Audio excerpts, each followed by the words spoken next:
Deux visites à Nouakchott, celle du ministre de la Santé aujourd'hui au Centre national de cardiologie pour s'informer sur les opérations donc pour les enfants atteints de cardiopathie.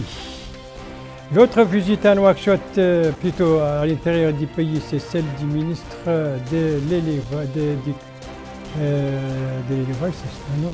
du commerce plutôt. La visite du ministre du Commerce à Nouakchott, donc il a visité plusieurs marchés aujourd'hui. Et ici, c'est donc un lancement, celui de l'opération Cash Transfert au niveau de Dakhlet Nouadhibou. C'était sous la supervision du délégué général de Tazor. Voilà pour les principaux titres de votre journal. Et c'est parti, mesdames, mesdemoiselles, messieurs, bonsoir et bienvenue à votre 22h de ce samedi qui correspond au 9.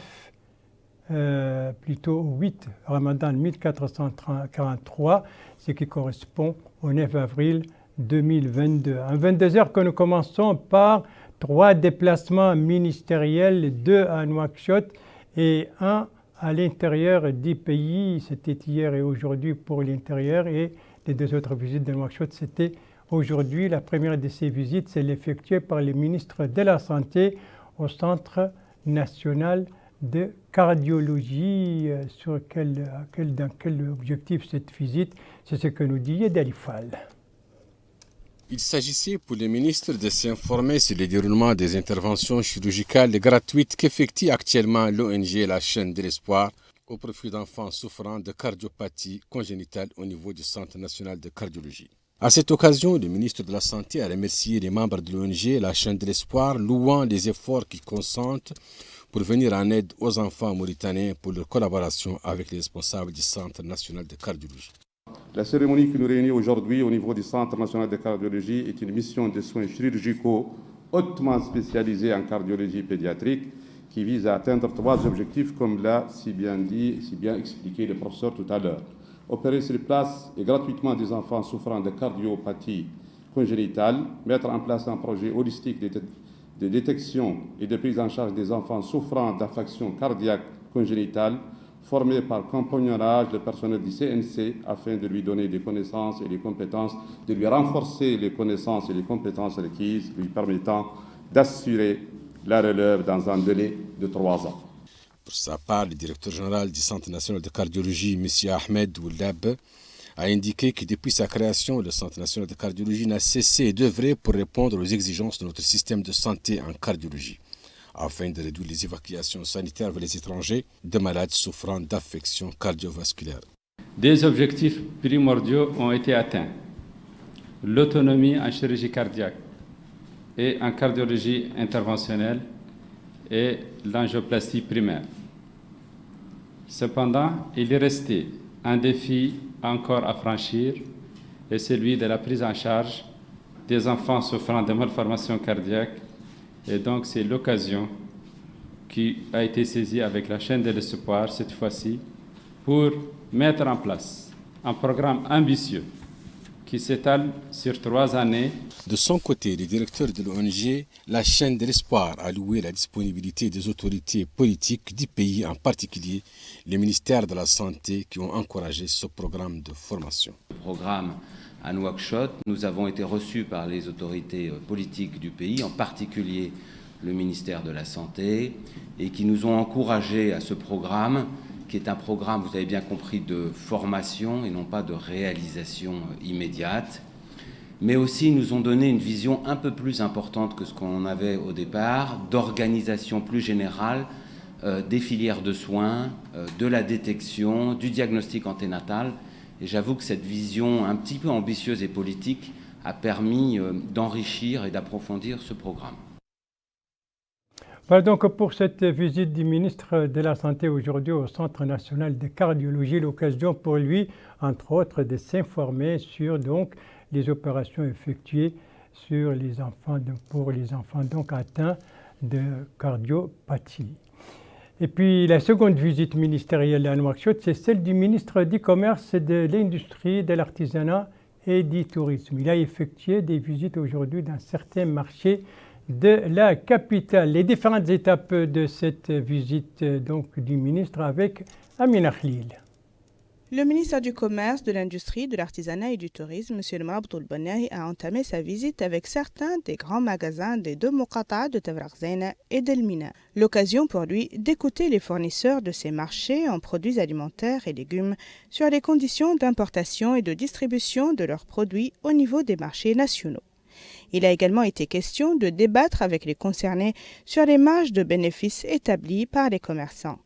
Le ministre, qui a également visité le marché principal de Toujounine, a examiné de près l'un des grands magasins du marché où il s'est informé de la régularité de l'approvisionnement en produits alimentaires et des prix de vente de ces produits.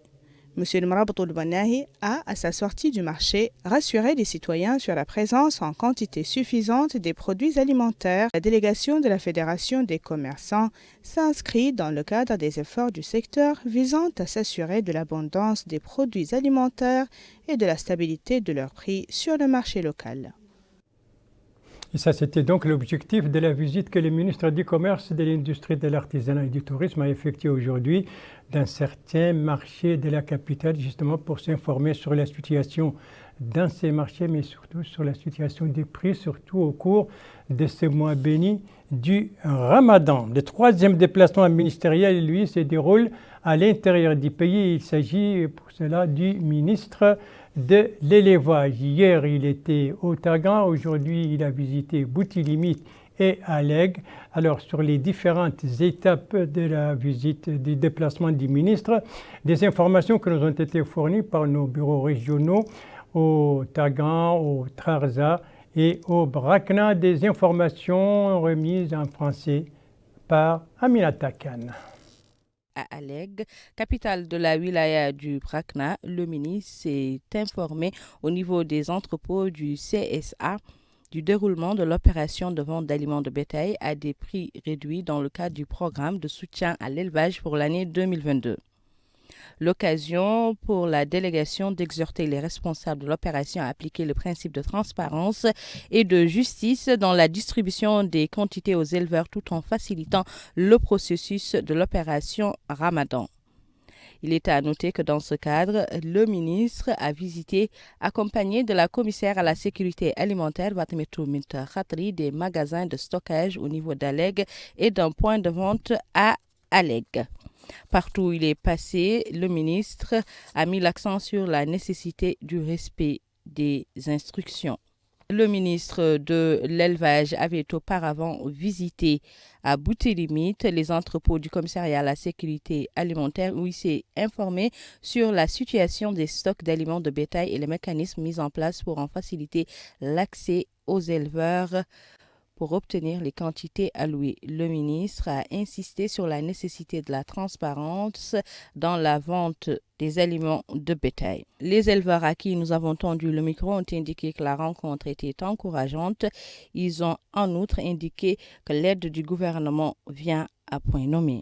Et c'est au Tagan que le ministre de l'élevage, accompagné de la commissaire à la sécurité alimentaire, respectivement Mohamed Ould Soueidat et Mme Fatmetou Minta Khatri, avait supervisé le lancement à Rachid du programme d'appui à l'élevage.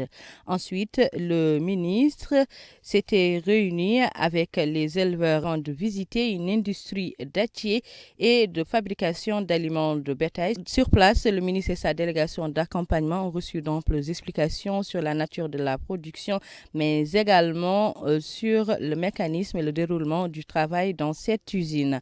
Ensuite, l'un des représentants des éleveurs a remercié le ministre pour le choix de la wilaya du Tagan pour abriter le lancement de l'opération Ramadan 2020.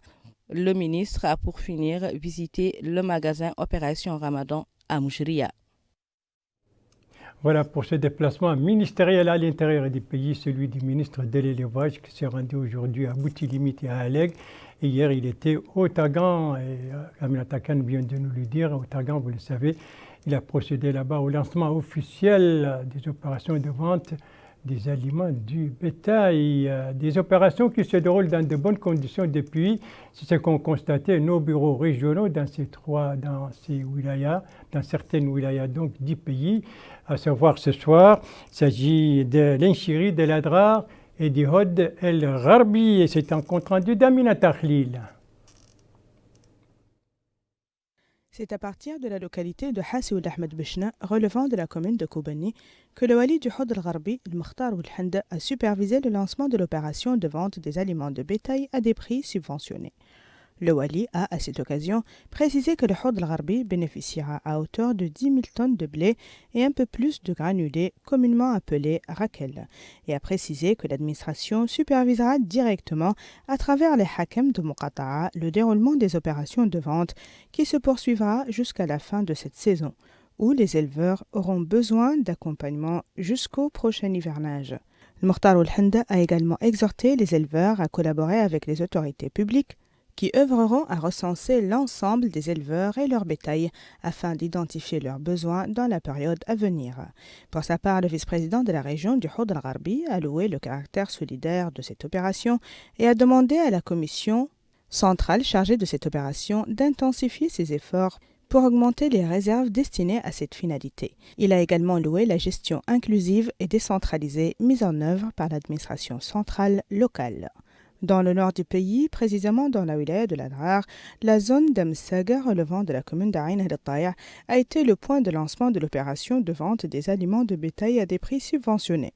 L'occasion pour le wali de l'Adrar, Jacques Abdelrazak, d'annoncer le lancement de cette activité qui intervient suite à un hivernage marqué par la rareté des pluies et par conséquent des pâturages.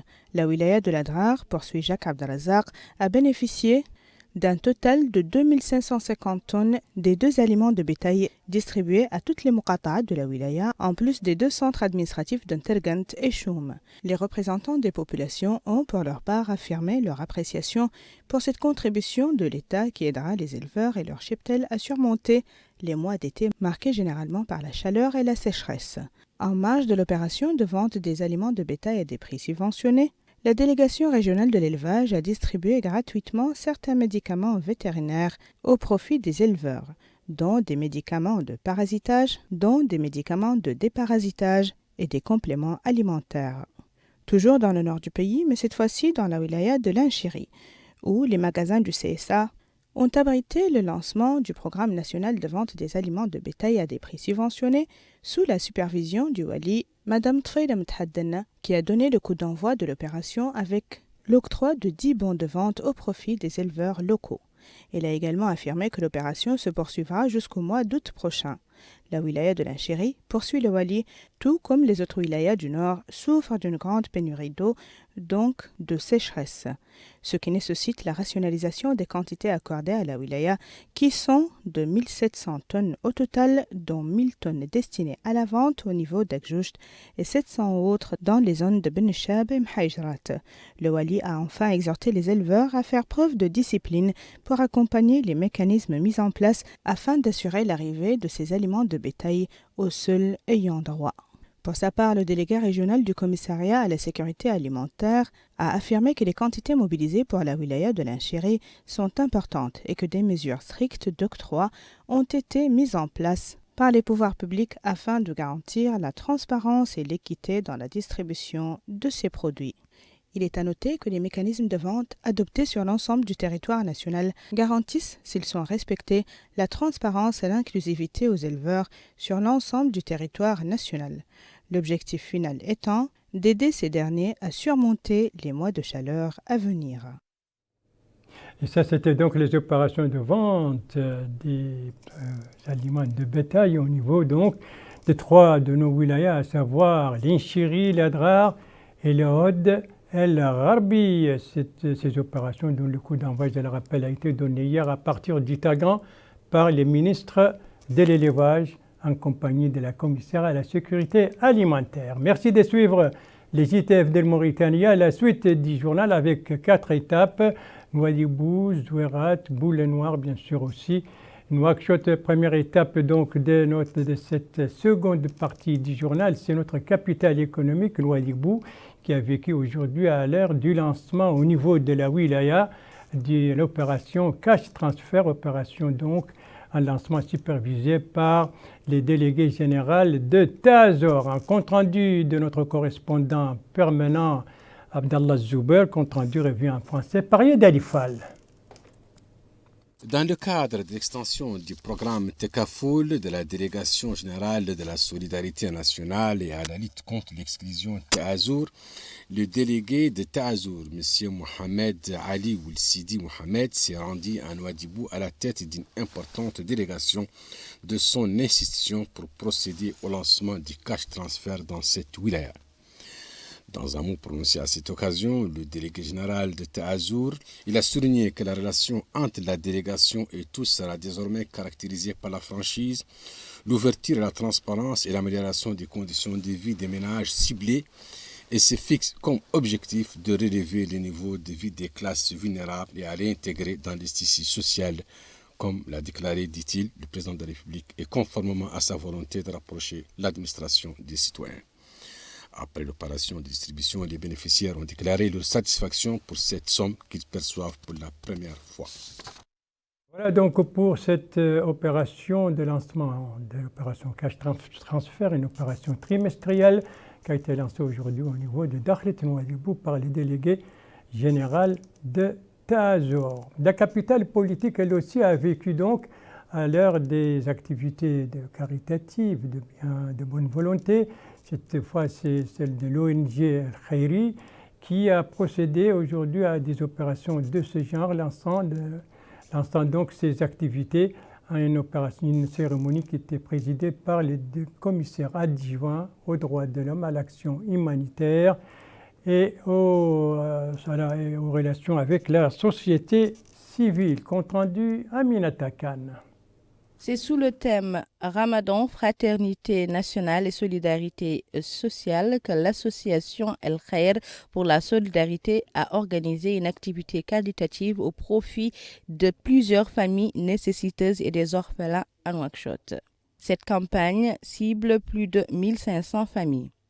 L'adjoint au commissaire aux droits de l'homme et à l'action humanitaire aux relations avec la société civile, Rasouloul Khal, a expliqué que la commission apprécie ce genre d'activité caritative en raison de sa grande importance dans l'amélioration des conditions de vie des citoyens. Il a salué les efforts déployés par l'association El Khair dans le domaine du travail humanitaire et sa contribution à la réalisation d'un développement global. Le maire de la Muqata'a de Tavraghzena a remercié l'association Al Khair pour ce geste, indiquant que le mois béni du Ramadan est un mois de solidarité et d'entraide. Enfin, le président de l'association Al Khair pour la solidarité et l'action sociale, Omar Elvet, a remercié le président de la République pour le parrainage de cette activité qui exprime son intérêt pour tous les Mauritaniens, soulignant l'importance de faire du bien qui est l'un des facilitateurs des choses.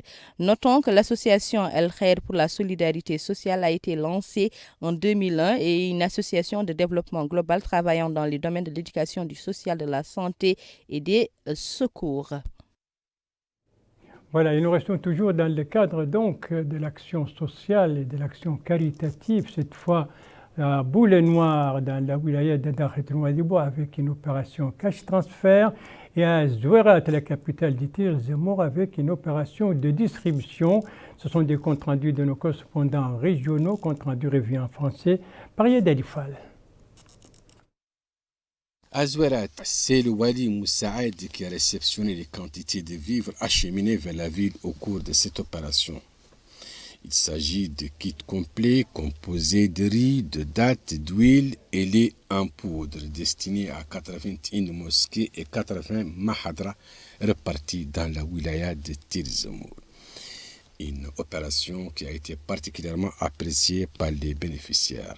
À Boule Noire, à Dakhlet Nouadhibou, c'est la fondation de la SNIM qui a procédé pour la première fois à une distribution du cash transfert au profit des habitants de cette Muqata'a. Une opération qui vient à point nommé selon les bénéficiaires qui ont loué et remercié ses initiateurs. Voilà donc sur ces opérations sociales à Zouerat et à Boule Noire, se termine ce journal. Merci à vous, madame, mademoiselle, monsieur, de l'avoir suivi. Merci bien entendu aux équipes rédactionnelles et techniques qui ont participé à sa conception. Je vous en rappelle les principales informations. Ici, le Centre national de cardiologie qui a reçu aujourd'hui la visite du ministre de la Santé pour s'informer sur les opérations au profit des enfants atteints de cardiopathie. Toujours à Nouakchott, ici, sur certains marchés des wilayas de Nouakchott qui ont reçu aujourd'hui la visite du ministre du Commerce, de l'Industrie, de l'Artisanat et du Tourisme pour s'informer sur la situation au marché, dans ces marchés, et bien sûr la situation des prix. Et ici, nous sommes à Nouadhibou, notre capitale économique, avec le lancement des opérations cash transfert au niveau de la wilaya. C'est une opération supervisée donc par le délégué général d'État Azor. Et puis, je vous rappelle, comme d'habitude, bien entendu, même si on n'a pas enregistré durant les dernières 24 heures aucun cas de coronavirus ou on n'a enregistré aucun décès, il n'en demeure pas moins qu'il ne faut pas baisser la garde, c'est-à-dire qu'il faut continuer à vous faire vacciner si vous ne l'avez pas déjà fait. Et d'ailleurs, le ministère de la Santé, à ce propos, souligne toujours que quelqu'un qui a pris déjà une première dose, il lui faut une deuxième dose, et que quelqu'un qui a déjà pris 2 doses, eh bien alors il lui faut une dose, autrement dit la dose de rappel. Donc la vaccination et le respect des mesures préventives, voilà l'arme la plus efficace pour se prémunir contre la Covid-19. Ce sont des gestes très simples qui ne demandent pas beaucoup d'efforts, sinon la volonté de les respecter. Pourtant, ce sont des gestes qui ont permis et qui permettent de sauver des vies. Votre santé est entre vos mains. Prenez soin de vous pour vous prémunir contre donc, la Covid et pour aussi vous préserver et préserver les autres. Et si vous aimez vos proches, eh bien pas d'approche et pas non plus de reproches. Tous vaccinés, tous protégés. Les JTF reviendra demain à la même heure, 22h, et vous serez en compagnie, suivant le planning des services, vous serez en compagnie d'Ndei Sao Sidi. Quant à moi, il ne me reste plus qu'à vous souhaiter un très très bon jeûne. Nous entamons la 10e dizaine du mois de Ramadan, ce sera après-demain, la première dizaine s'achèvera demain. Et je vous souhaite également une très très bonne fin de soirée, une très très bonne fin de semaine. Et je vous donne rendez-vous, Inch'Allah, le vendredi prochain à la même heure, 22h. Bonsoir.